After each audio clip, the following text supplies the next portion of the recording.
A very important characteristic of powders to appreciate is the way they can behave differently depending on whether it's a confined or an unconfined stress environment.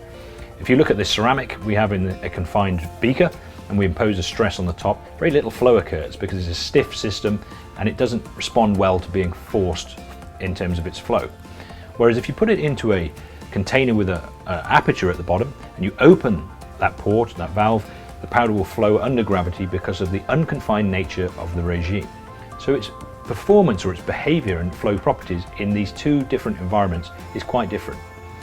If we contrast the ceramic to a flour and put them through the same experiments, you can see in a confined state the flour displaces out of the way and allows the forced flow regime to cause it to move. Put that same cohesive system into an unconfined environment, open the valve, and very little flow occurs because it's not suited to unconfined flow conditions.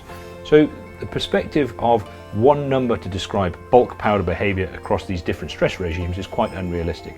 And in terms of understanding what properties are important to quantify to predict in-process performance, it's very important to appreciate what those conditions are in the process before you can identify what parameters need to be quantified.